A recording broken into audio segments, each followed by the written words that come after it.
welcome guys! Olá, meu nome é o Professor Simval. Hoje nós vamos estar falando sobre Book 1, Chapter Number 2. Então, livro 1, capítulo número 2. E sobre o que nós vamos falar hoje? Nós vamos falar hoje sobre uma coisa que eu gosto de chamar a técnica Lego. Técnica Lego. E o que é isso? Basicamente, a técnica Lego é uma técnica de apressar o aprendizado de vocabulário. Na aula passada nós vimos que nós podemos formar muitas palavras provenientes do inglês, né, através do português. Então a gente pega o português e transforma em inglês. Alguns exemplos então eram como educação, troca o sufixo são por shan, fica education. Probabilidade, troca o sufixo dade por ti, fica probability.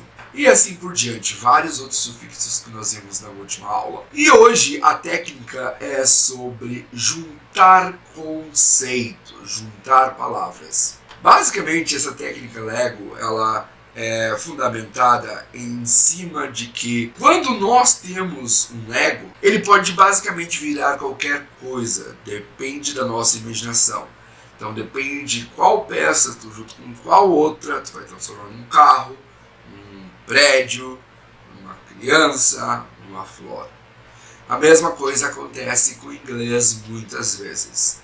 Então, em que nós vamos usar duas palavras para expressar uma realidade. Uma simples realidade que 1 mais 1 igual a 2. Simples assim.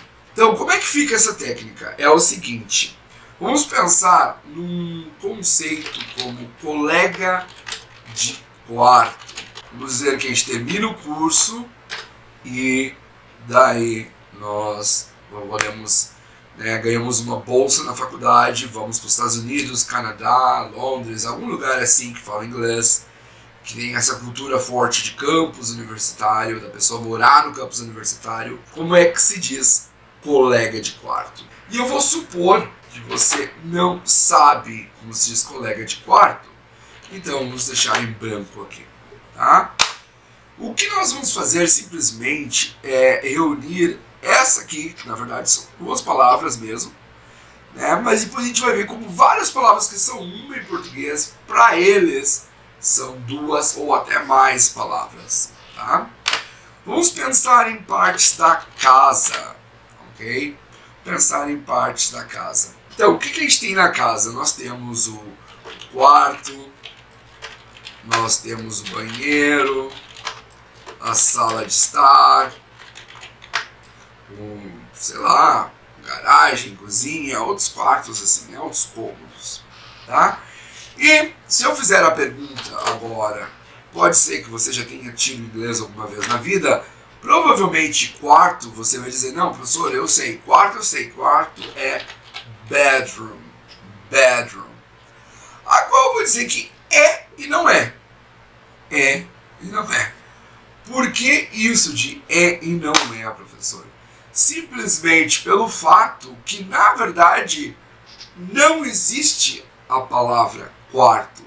O que existe é um conceito por trás, né? Em que nós temos bed mais room, que forma, então, bedroom, ok? Em que bed é, em português, cama, e room pode ser algo como peça, cômodo, ou até mesmo a ideia de espaço, porque não, né? Eu posso dizer, quando estou procurando um espaço no carro, vou pegar carona, tem mais espaço aí? Is there any other room? Room, ok? Então, bedroom, literalmente, na verdade, é o espaço da cama. Que é a definição do que é um quarto. Ele é um espaço da casa que serve para dormir, é para isso que serve. Ah, mas eu posso jogar videogame? Sim, você pode jogar videogame na sala, né? Você pode jogar videogame em outros âmbitos da casa.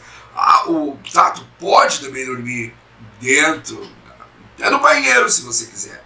Mas o espaço da casa que serve por natureza para dormir é o quarto. Então tu tens bedroom, espaço da cama, né? E a cama sendo atrelado ao ato de dormir. Banheiro. Banheiro serve basicamente para duas coisas, né? Banheiro, número 1, serve, é o espaço, então já é o room, isso aqui a gente já sabe que é um room. É um room da casa, é um espaço da casa que serve para quê? Né? Serve para tomar banho ou serve para a gente deixar nossas necessidades fisiológicas lá, né? Mas número 1, número 2, então, para deixar os nossos restos. Né? Então, ou nós temos bathroom, ou nós temos restroom, né? Quarto do banho e quarto da privada, algo por aí. Tá? Então nós temos duas palavras para banheiro. Banheiro, então nós temos duas palavras em inglês. Eles são as mesmas coisas? Não exatamente. Né? Por quê? A própria palavra já está se definindo. Né? Quando tu tem, por exemplo, um banheiro de uma escola, um banheiro de um restaurante, ali que só tem um lavabo, né? Só tem o restroom. Agora, nem todo banheiro é completo, nem todo banheiro tem onde tomar banho. Esse caso seria o bathroom, tá? Mas os dois continuam sendo banheiro. E nós vamos ter também aí o living room. Living room. Sala de estar, para que serve? O espaço para live, para viver, para conviver. Então, espaço da convivência. Tá? Então, muitas palavras em inglês, já tomando isso aí, vão seguir essa lógica de construção, de para que serve, o que é. A própria palavra se autodefine. Okay? Então nós vamos ter muitos outros espaços. Por exemplo, uma sala de aula. É um espaço, é um room. Para quê? Para ter aula. Para ter aula. Né? E obviamente que não é aula room, mas sim classroom. Classroom. Classroom. Uma sala de estudo. Né? A universidade tem uma sala dedicada só para os alunos ali que querem ali estudar. Então é uma study, estudar, study room. Study room. Ok? E assim por diante. Se tiver, sei lá, se tu vai num ginásio de futsal e tiver um quarto lá dedicado a guardar bolas, né, de futsal, provavelmente aquele quarto vai se chamar ballroom. Por que ballroom? Porque faz sentido. Tá? Basicamente isso. Ok? Então, provavelmente ele vai se chamar ballroom. Seguindo o baile, né, se, por exemplo, então nós já temos antes, nós tínhamos a palavra aqui, vamos deixar essa palavra, o classroom, vamos usar, que era aula, espaço, são o espaço da aula, sala de aula. Vamos usar um outro que pode ser, por exemplo, o colega de aula. Né? O colega de aula. Colega de aula. O que nós já temos dessa equação? É como se fosse uma equação matemática. Se esse aqui era o espaço, se esse aqui era o espaço, que eu vou botar aqui, ó. O que sobrou para esse cara aqui? Espaço, já é o espaço, sobrou a aula. Então a aula aqui vai ser o class. Né? Só que nós temos que achar a palavra colega. A palavra colega, parceiro, é a palavra mate. Mate. Mate. Então nós temos um classmate. Classmate. E como é que ficaria, por exemplo, como que ficaria a palavra colega de trabalho? Né? Então, colega de trabalho. Trabalho, work. Então, workmate. Workmate. Colega de brincadeiras, por exemplo. Teu filho brinca sempre com o mesmo menininho lá na pracinha. Né? Playmate. Play, brincar. Tocar, jogar. So, playmate. Agora, aproveitando esse play, brincar, jogar, tocar, play, como se chama, como se usa então a palavra piso, chão, solo, lugar? Ground. Por isso, playground. Playground, a pracinha. O que é a pracinha? Porque o ground é o chão, é a parte destinada para play. É o ground for play. So, the playground. The playground. Perfeito. Tá? Então, nós temos até aqui. E então, a essa altura do campeonato, né, a gente já deveria voltar lá no início, no colega de quarto, né, e derivar que quarto é room e colega mate. Então, roommate. Pode ser que agora você tenha uma pergunta, professor, mas por que é roommate e não mate room? Né? Por que é roommate e não mate room? Porque por causa de uma regra do inglês muito simples. A característica de uma coisa vem antes da coisa caracterizada. Né? Uma característica vem antes da coisa, a característica vem antes do objeto. Para aqueles que são mais gramáticos, o adjetivo vem antes do substantivo. Se eu tenho gato preto, na verdade eu tenho um preto gato, black cat. Então, se eu tenho um carro veloz, na verdade eu tenho um veloz carro, fast car. Fast car. Se eu sou um professor de inglês, essa é a minha característica. Eu não sou professor de matemática, eu sou professor de inglês e sou um English teacher. Então, que tipo de colega ele é? É colega, qualquer tipo de colega? Não, é um colega de quarto. Então, ele está dividindo o espaço, então está dividindo o room. Essa é a característica dele. Então, ele é um roommate e não um mate room. Ao longo desses anos ensinando, já deparei também com alunos que chegaram na ideia de badmate. Badmate. Badmate, mate, colega, bad, cama. Então, colega de cama não seria o melhor para colega de quarto?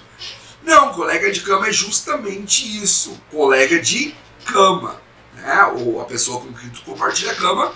Ou vocês vão se lembrar disso quando se vai à praia. Né? Geralmente ali as crianças da família, né? Tu coloca um colchão no chão e dorme 10 crianças ali em cima do colchão. Então, ali naquele momento, eles são badmate. Ó, o Joãozinho, ele dorme com o Carlos, com o Wagner e com o Juvenal. A Mariazinha, a Letícia, a Bibiana e a Carminha vão dormir nessa aqui. Então, são dois grupinhos de badmates. Badmates. Ok? Muito bem. Isso aqui, gente, vai se estender para um monte de coisa. Não somente essas palavras compostas, mas até palavras únicas como jornal. Jornal. O que é um jornal? Né? Se para pensar, jornal, na verdade, é um papel. Né? A primeira Quando a gente pensa em jornal, a gente não pensa no jornal, sei lá, a versão digital dele, a versão online. A gente pensa em papel impresso, né? Então, papel, eu nunca vi jornal em plástico, nunca vi jornal em papiro, penso em papel, certo? Então nós temos papel, paper. E é um papel que traz o quê? Né? Ele traz, muitas pessoas dizem, ele traz fatos, tá, beleza? Mas que tipo de fatos? Fatos que são novos, new. Então por isso que notícia é news, as coisas novas. As coisas novas. Geralmente o jornal não vai falar de notícias, não é nem notícia, não tem como ser notícia, porque notícia é novidade. De fatos do ano passado, que não tem mais relevância no presente, não se tornam relevantes no presente. Senão ninguém compraria jornal, já sei o que está escrito ali. Tá? Então por isso que o jornal também vai ser o newspaper, o papel de notícias. O papel de notícias. Ok? E daí a gente vai vendo que isso vai se estendendo de uma maneira bem ampla. Às vezes eu chego a dizer que o inglês tem até uma aproximação, uma perspectiva quase infantil das palavras. Né? Nós vamos pegar aqui por a palavra ferradura. Se agora, nesse momento, você pegar uma ferradura e mostrar para uma criança, eu tenho um filho de 5 anos, se eu mostrar para ele uma ferradura, provavelmente ele não conhece a palavra ferradura, a não ser que eu esteja muito enganado. Porém, se eu explicar para ele o uso de uma ferradura, provavelmente ele vai associar como a ferradura é o sapato do cavalo. Né? Sapato em inglês, shoe. Cavalo, horse. E adivinha como é? Essa palavra em inglês? Horse shoe. Porque não é qualquer sapato, não é um sapato preto, é um sapato de cavalo. Então lembrando, a característica vem antes do seu substantivo, antes da coisa que ela caracteriza. Ok? A mesma coisa, por exemplo, vai para umbigo. Se tu parar para analisar, que palavra bem feia. Umbigo. Quem que inventou umbigo? Quem olhou para aquele buraquinho ali, para aquele botão na barriga e disse, nossa, olha, tem cara de umbigo isso aqui. Não, não sei quem, mas tudo bem. Então, em inglês, é justamente, de novo, com esse olhar infantil de uma palavra. O que é um umbigo? O que é um umbigo? Bom, ele fica na barriga e parece um botão de abotoar as camisas, assim, parece um botão que fica ali na mesma altura, na mesma linha. Então, parece um botão de uma camisa. Né? Então, é o botão da barriga. Né? É o belly, barriga, bottom, belly bottom, umbigo, simplesmente umbigo. Daí a gente vai começando a ver, gente, que várias línguas, as línguas germânicas também eram feitas dessa maneira. Tá? Aqueles que conhecem um pouquinho de alemão vão saber do que se trata aqui. São línguas que construem, ao invés de inventar palavras novas, elas simplesmente transformavam as palavras que elas já tinham. Né? Então nós temos aqui belly bottom. E vamos aproveitar o belly aqui.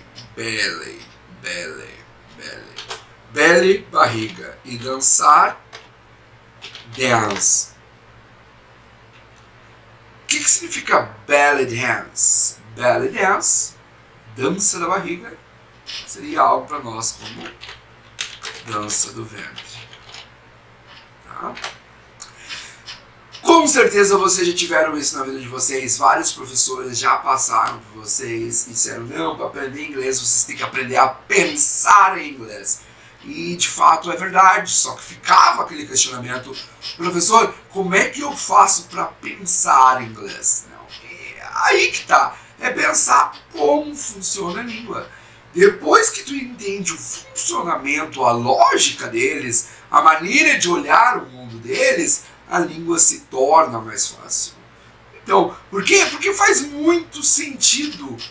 Quando a mulher está ali fazendo a dança do ventre, performando a dança do ventre, eu não vejo o ventre, eu vejo uma barriga se remexendo. Não o ventre. O ventre está dentro da mulher, não tem como eu ver o ventre. Tá? Então, é mais apropriado dizer dança da barriga. Óbvio. Né? E assim por diante. Por exemplo, daí eu tenho o famoso pole dance, que nós chamamos de pole dance. Pole dance. O que é pole? Vamos botar aqui no Google, só para a gente enxergar o que é o pole. O que nós temos aqui? Nós temos postes, mastros, enfim. Então, o que nós temos, na verdade, é a dança do poste, a dança do mastro, que não deixa de ser verdade. Né? Às vezes a gente acaba, por ser inglês, achando, nossa, que nome bonito, que nome mais sofisticado, que maravilha do quinto mundo. Mas não, é um nome tão bobinho como a dança da bicicletinha, né? A dança da vassoura, né? Só que soa melhor em inglês. Às vezes é tão bobo quanto, tão infantil quanto. Então, gente, essa foi a aula de hoje. Espero que vocês tenham aproveitado muito. Dúvidas, manda mensagem, deixa qualquer coisa, entre em contato conosco através do nosso Instagram. E estamos aqui sempre para ajudar. Lembrando, técnica Lego, 1 mais 1 igual a 2. See you guys. Bye bye.